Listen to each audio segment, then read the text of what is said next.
شیخ توسی رحمۃ اللہ علیہ نے اپنی کتاب الامالی میں اس حدیث کو بیان فرمایا کہ سرکار دو جہاں نے معراج کا ذکر کرتے ہوئے فرمایا فلما عرج بی الی السماء، جب پروردگار نے، جب میرے رب نے مجھے معراج کا شرف عطا فرمایا، فکان بینی و بینہ الا قاب قوسین او ادنی، شب معراج میں اپنے رب کے اتنے قریب ہوا۔ اب ظاہری بات ہے یہاں پر قرب سے مراد ظاہری یا مادی قرب نہیں، جسمی قرب نہیں۔ جسمی اعتبار سے تو پروردگار ہر جگہ پر حاضر و ناظر ہے، یہاں پر معنوی قرب کی بات ہو رہی ہے۔ رسول خدا نے فرمایا کہ میں اپنے رب سے اتنا نزدیک ہوا کہ ہمارے درمیان دو کمانوں کا یا اس سے بھی نزدیک فاصلہ باقی رہا تھا۔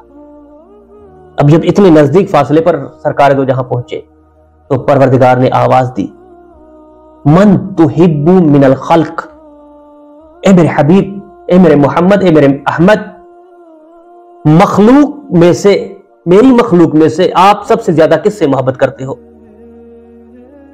رسول خدا نے بلا فصل فوراً جواب دیا کہ علیہ،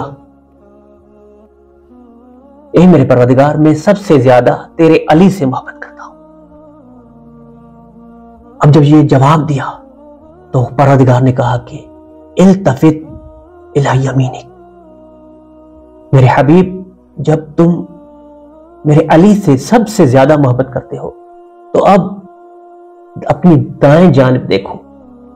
رسول خدا فرماتے ہیں جب حکم ہوا کہ میں دائیں جانب دیکھوں فالتفتوا الی یمینی، جیسے ہی میں نے مڑ کر دائیں جانب دیکھا فاذا علی بن ابی طالب، دیکھا علی وہاں کھڑے ہوئے۔ اللہ اکبر! چونکہ رسول خدا کے دل میں مخلوقات خدا میں سے سب سے زیادہ جو محبت تھی وہ علی کی تھی، اس لیے پروردگار نے اب کیسے علی کو وہاں پر حاضر کیا یہ تو خدا ہی جانتا ہے۔